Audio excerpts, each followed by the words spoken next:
everyone for coming out to Too Many Games 2012 and attending the DarksydePhil panel, although the panel's not only about me. To give you a little rundown of the agenda, what we're going to be doing in this panel, I'm going to do a summary of exactly who I am, a little introduction. A lot of you, I'm sure, might not know who I am, just checking out the panel to find out what this is all about. So if you saw the MagFest panel that I did earlier in January, there might be a little bit of crossover. I'm going to try to be brief, though, so that way it's not a lot of, repetition. And then I'm going to turn it over to these gentlemen to my right, who I will introduce in just a moment. You don't want to do that. And they're going to talk a little bit about their channel, what they've been doing on YouTube, etc., etc. Then we're going to premiere for you the trailer. Sorry, it's not the full episode. It's only the trailer of Project 7 Episode 4. Don't worry, we put like the best effects into the trailer. Even though it's only 40 seconds, it's 40 seconds of greatness. And then we're going to talk about when the episode's actually coming out. Then we're going to open up the floor to Q&A for a little bit. Anything you want to ask about my stuff, these guys' stuff, the future of Project 7. And then, once all that's done, we'll see how much time we have left. If we have some extra time, maybe we'll do a little mini screening of one of the previous Project 7 episodes to a live audience, which I've never done before, besides, when we premiered it at MagFest, to see how that goes. But I don't know how much time we're going to have. So, we'll see what happens. So anyway, I'm DarksydePhil, Phil Burnell. To my left is my lovely girlfriend, sometimes co-op gameplay partner, Panda Lee. To my right are my cohorts in crime, John Rambo and OJ, who not only participate in gameplay with me on my YouTube channel, DSPGaming, but they also have their own channel, John Rambo Presents, and Fresh OJ Some Pulp, respectively, where they do a weekly podcast called The Show. It's very popular. And, I don't want to interrupt Phil when he's talking. It's going to be a long panel here. Like that. They're also co-stars in Project 7, which is my ongoing web series, gaming and... Sorry, I gotta take this. I will be back. OJ, you're not. Very nice. Alright, so anyway. So my name is Phil Burnell, and I've been a gamer my whole life. I grew up playing Atari 2600, all the way through the original Nintendo Entertainment System. I was really big into gaming during the SNES and Genesis days. I grew up with games like Final Fantasy, Street Fighter. And actually, in the 90s, I actually became so infatuated with Street Fighter that I actually became a competitive Street Fighter player. Around the year 2000, I started actually traveling the whole country, going from coast to coast, participating in these competitive events. Actually, in 2007, winning several of the Evolution Tournament Series qualifier events for Super Street Fighter 2 Turbo. So I became known in the gaming community as like a guy who plays Street Fighter, but I always had a background with gaming, consoles. I loved console games, but unfortunately when I went into competitive Street Fighter, it took up most of my time. And so during the years, say 2000 to around 2007, I really wasn't playing a lot of video games besides Street Fighter. And then in 2007, after that run that I had, and John was there with me, every step of the way, we must have went to literally 10 tournaments that year, all around the country, spent all this money, and I didn't win the nationals. I'd won some of the qualifier tournaments, and I kind of looked at my life and I said, is this really what I want to do? Is this really what I want to be my hobby for the rest of my life? Because the past 7 years, I've put all this time and effort and money into Street Fighter. Is this primarily what I want to do?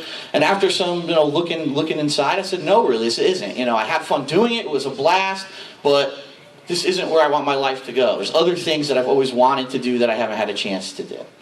Kind of at the same time that I had that kind of introspection on myself, unfortunately, I was diagnosed with a pretty serious back injury, severely herniated disc in my lower back, and it made it very hard for me to do some of the other things that I like to do, like play sports, like lift heavy objects. I used to go on road trips with these guys all the time to go to these Street Fighter tournaments, and I can't do that anymore. I mean, just the limitations of my back, being in a car for a long period of time, driving on the highway, that kind of stuff is very dangerous. In fact, right now, I'm pretty much banged up from the trip here. Just last week, we flew out to E3 to cover it for the first time. We had the opportunity to do that, and then coming here, my back is killing me. So I apologize to anyone if I don't seem as energetic as maybe I usually do in my videos. I am pretty banged up right now, and I'm not on any meds, so I am hurting right now.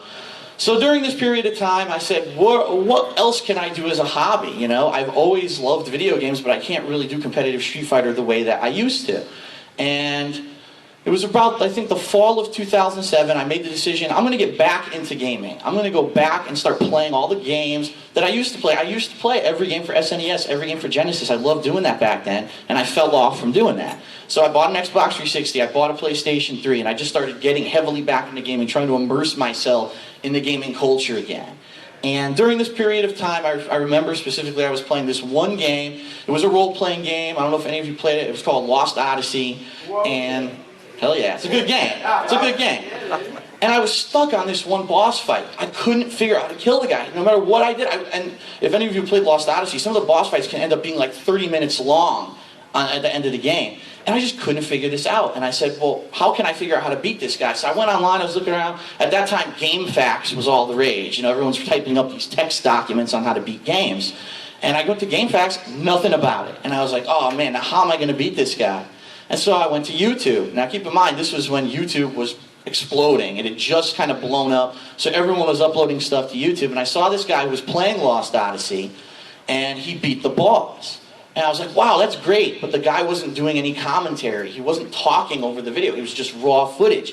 And it was still kind of confusing to figure out what was his strategy. What was he really going for to beat this boss? I just wish this guy would just talk. What the hell? Open your mouth and say something during this video.